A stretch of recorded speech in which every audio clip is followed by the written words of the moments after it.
Bismillahirrahmanirrahim. Assalamualaikum warahmatullahi wabarakatuh. Nama saya Pratiwi Nurnaningrum, NIM 193-134-2011, kelas Penjaskesrik Pare Angkatan 19. Di sini saya akan mempresentasikan mata kuliah tentang pendidikan rekreasi. Saya akan mempresentasikan tentang pengembangan olahraga rekreasi dan olahraga tradisional. Apa saja materi-materi yang saya akan menjelaskan ke depannya, yaitu pertama, pengertian dan pendidikan jasmani dan rekreasi. Kedua, tujuan pendidikan jasmani dan rekreasi olahraga. Ketiga, prinsip-prinsip dasar olahraga rekreasi. Keempat, fungsi dari pendidikan jasmani. Kelima, peranan penting dari pendidikan jasmani. Kelima, sasaran rekreasi olahraga. Ketujuh, jenis-jenis olahraga rekreasi. Kedelapan, permainan tradisional. 9, macam-macam permainan tradisional. Pertama-tama kita akan menjelaskan pengertian pendidikan jasmani dan rekreasi. Apa itu pendidikan jasmani?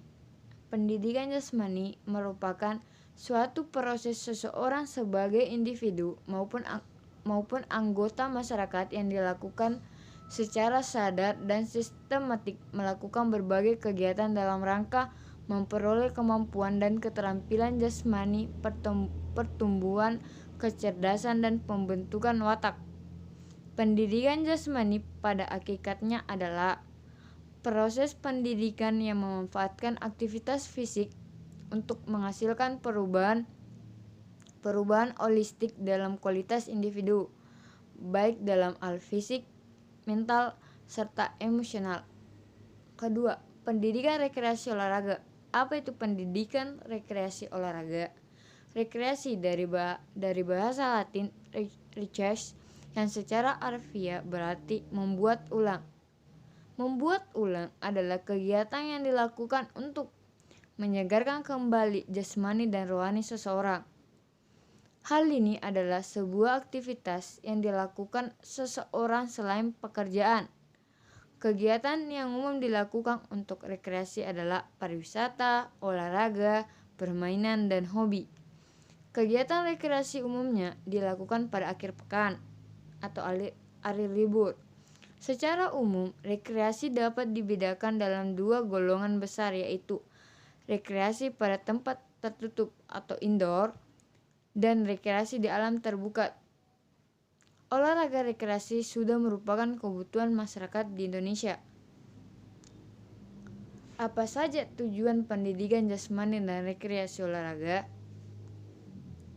Tujuan pendidikan jasmani yaitu: pertama, meningkatkan pertumbuhan fisik dan mengembangkan psikik yang lebih baik. Kedua, meningkatkan kemampuan dan keterampilan gerak dasar. Ketiga, mengembangkan sikap sportif, jujur, disiplin, bertanggung jawab, kerjasama, percaya diri, dan demokratis. Keempat, mengembangkan keterampilan untuk menjaga keselamatan diri sendiri, orang lain, dan lingkungan. Tujuan rekreasi olahraga: pertama, mengisi waktu luang.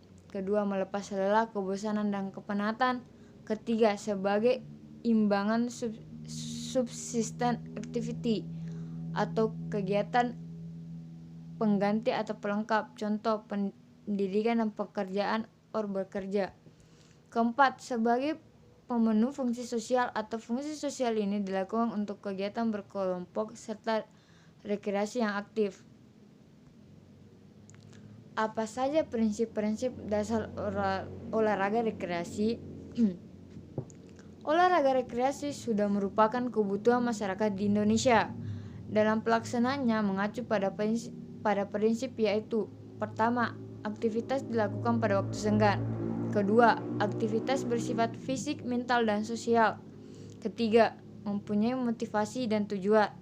Keempat, dilakukan oleh siapa saja, kapan saja, dan di mana saja.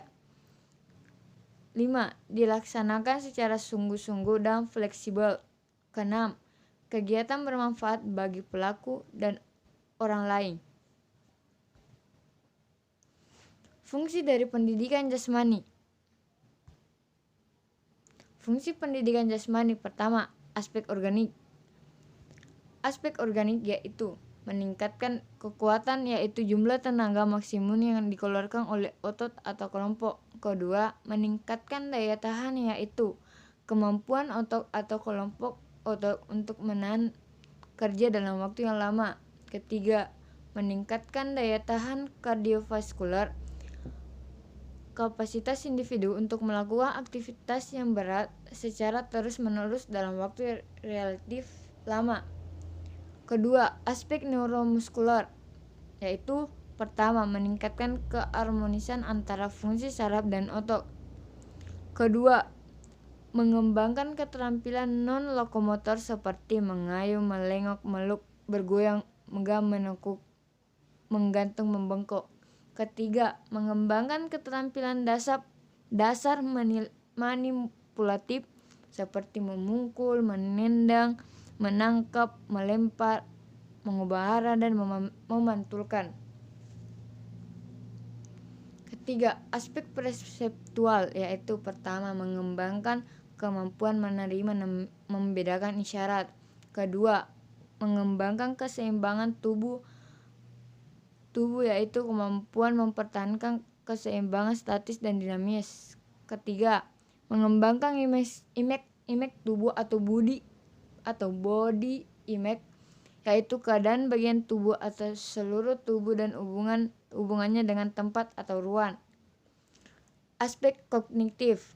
Pertama, mengembangkan kemampuan menggali, menemukan sesuatu, memahami, memperoleh pengetahuan, dan membuat keputusan.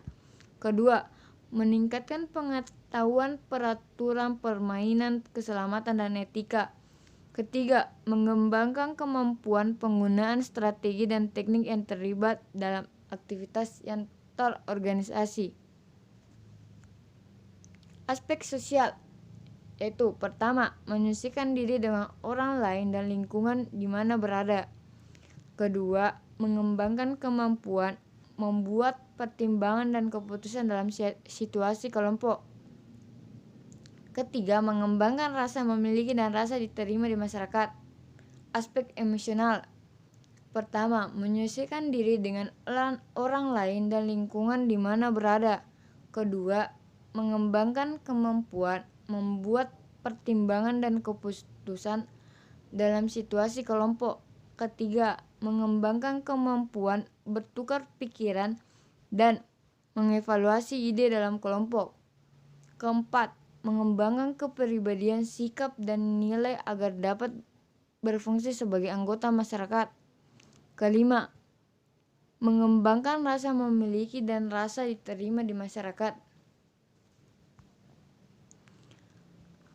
Adapun peranan rekreasi dalam kehidupan sosial.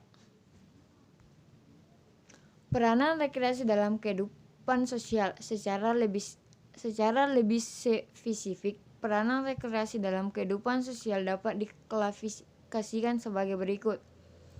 Pertama, mengembangkan rasa menghargai dan mencintai lingkungan serta melestarikannya.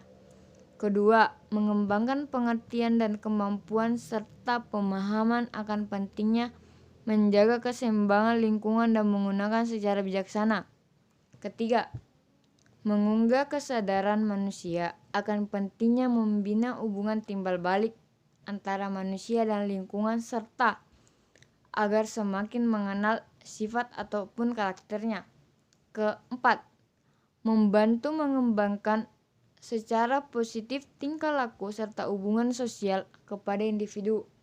Kelima, membantu mengembangkan ilmu pengetahuan tentang praktik lingkungan yang sehat. Sasaran rekreasi olahraga. Sasaran rekreasi olahraga. Sasaran rekreasi olahraga yaitu semua kalangan masyarakat. Olahraga sesuai dengan usia, contoh ingin dilakukan oleh anak usia dewasa, bukan dilakukan untuk anak kecil. Dan untuk anak kecil dapat disesuaikan dengan gerak yang dibutuhkan untuk anak kecil. Rekreasi sosial. Permainan di dalam ruangan, Contohnya yaitu acara ice break, kursi musik, papan permainan, permainan dengan tulisan, permainan musikal. Permainan di luar ruangan yaitu lari estafet, lapangan, kejar-kejaran, makan bersama, atau perjamuan makan pencuci mulut atau makanan kecil-kecil dan piknik. Rekreasi di luar ruangan yaitu kegiatan di alam atau melihat burung-burung, jalan-jalan di perkebunan, mendaki gunung, ataupun olahraga. Olahraga contohnya badminton, sepak bola, basket, bersepeda, berenang, mendaki, memancing, berkuda, ataupun berburu dan lain-lain. Rekreasi budaya dan kreatif, contohnya nonton drama, bercerita, literatur, audiovisual, seni dan kerajinan dari bahan bekas, menempel, melukis, kerajinan dari kertas dan lain-lain. Membuat tulisan kreatif, drama, musik dan lain-lain. Kegiatan permainan olahraga atau jalan-jalan. Adapun jenis-jenis rekreasi. Jenis-jenis rekreasi yaitu jenis-jenis rekreasi mencakup lebih dari sekedar permainan. Meskipun peristiwa di udara terbuka seperti olahraga, berkemah, dan jalan pintas alam itu penting. Pertemuan ramah tamah seperti pesta dan piknik juga harus dipertimbangkan. Rekreasi juga termasuk beberapa kegiatan ekspresif yang berlangsung dalam lingkungan departemen dan yang langsung bertalin dengan tema pelajaran seperti drama, sastra, bercerita, kesenian, dan pekerjaan tangan serta bermacam-macam hobi. Contoh permainan bisa saja bola kasti. Adapun jenis-jenis rekreasi yaitu pertama, olahraga. Olahraga adalah aktivitas untuk melatih tubuh seseorang tidak hanya secara jasmani tetapi juga rohani. Kedua, pariwisata atau turisme. Turisme adalah suatu perjalanan yang dilakukan untuk rekreasi atau liburan dan juga persiapan yang dilakukan untuk aktivitas ini. Seseorang wisatawan atau turis adalah seseorang yang melakukan perjalanan paling tidak sejauh 80 km atau 50 mil dari rumahnya dengan tujuan rekreasi. Merupakan definisi organisasi pariwisata dunia. Ketiga, permainan. Permainan merupakan sebuah aktivitas rekreasi dengan tujuan bersenang-senang, mengisi waktu luang, atau berolahraga ringan. Permainan biasanya dilakukan sendiri atau bersama-sama. Permainan ada tingkatnya berdasarkan umur, ada permainan anak dan ada permainan dewasa. Ada juga permainan untuk umum yaitu permainan komputer yang bisa dimaini oleh anak-anak atau dewasa. Hobi adalah kegiatan rekreasi yang dilakukan pada waktu luang untuk menenangkan pikiran seseorang. Kata hobi merupakan sebuah kata serapan dari bahasa Inggris hobby. Tujuan hobi adalah untuk memenuhi keinginan dan mendapat kesenangan. Terdapat berbagai macam jenis hobi seperti mengumpulkan sesuatu atau koleksi, membuat, memperbaiki, bermain, dan pendidikan dewasa. Permainan tradisional. Permainan tradisional merupakan permainan yang telah dimainkan oleh anak-anak yang bersumber dari suatu daerah secara tradisi, yaitu permainan tersebut diwarisi dari generasi yang satu ke generasi berikutnya. Permainan tradisional di sekolah. Permainan yang digunakan dalam pembelajaran pendidikan jasmani di sekolah dasar harus mengandung ranah kognitif, ranah afektif, ranah psikomotor, dan ranah jasmani. Agar anak menampilkan dan memperbaiki jasmani, sosial, mental, dan moral dan spiritual lewat fair play dan sportsmanship, atau bermain dengan jujur, sopan, dan berjiwa olahraga sejati. Melalui pendidikan jasmani, olahraga dan kesehatan permainan tradisional dapat disajikan sebagai bahan pelajaran pendidikan jasmani, karena setiap permainan tersebut harus terlebih dahulu dikaji nilai-nilai yang terkandung dalam permainan tersebut, seperti nilai pendidikan. Dalam permainan tradisional juga memiliki unsur-unsur sportivitas, kejujuran, kecermatan, kelincahan, ketepatan, menentukan langkah, serta kemampuan bekerja sama dalam kelompok. Mudah aturan permainannya. Di samping jumlah pemain yang dapat melibatkan seluruh siswa di kelas yang bersangkutan, dan dalam permainan guru dapat mengontrol siswanya karena adanya faktor bahaya sehingga harus ada yang dapat mempertanggungjawabkannya.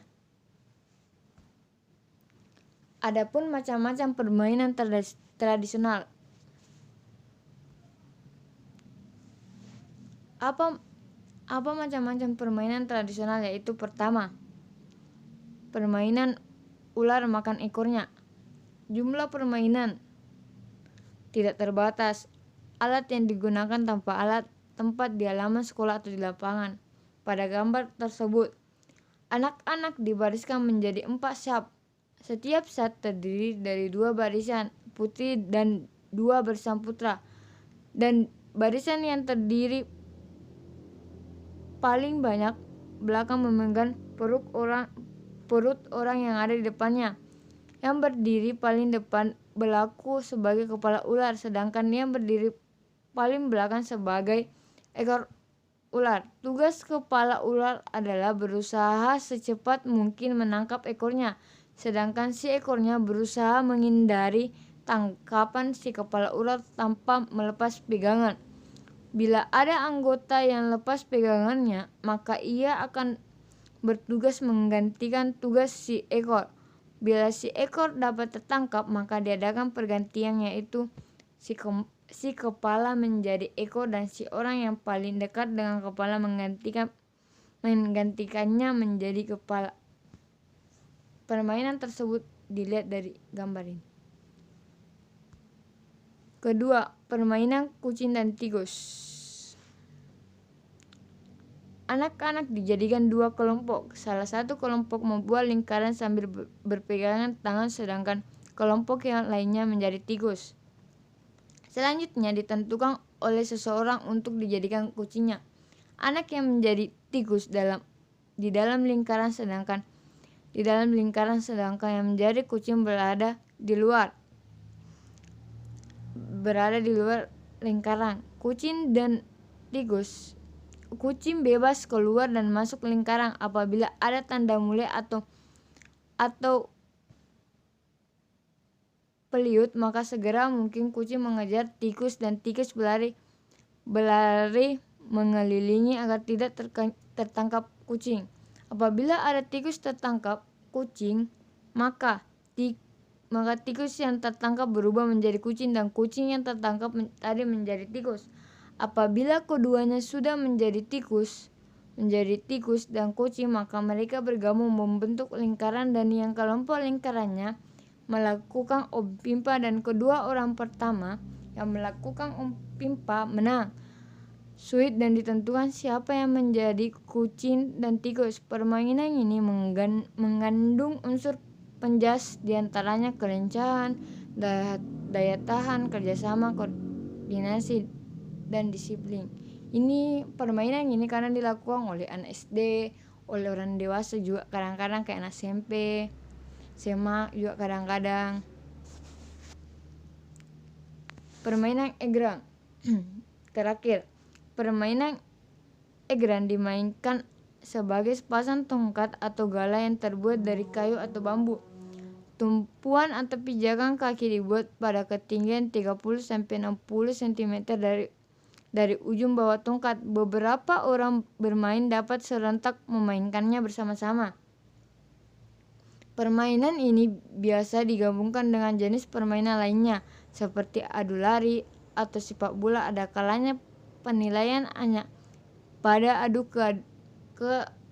ketahanan berjalan di atas egeran sampai saling menendang kaki egeran lawan bermain. Permainan yang terjatuh dinyatakan kalah.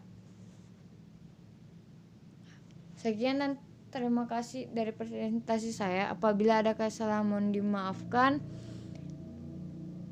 Wabillahi taufiq wal hidayah. Wassalamualaikum warahmatullahi wabarakatuh.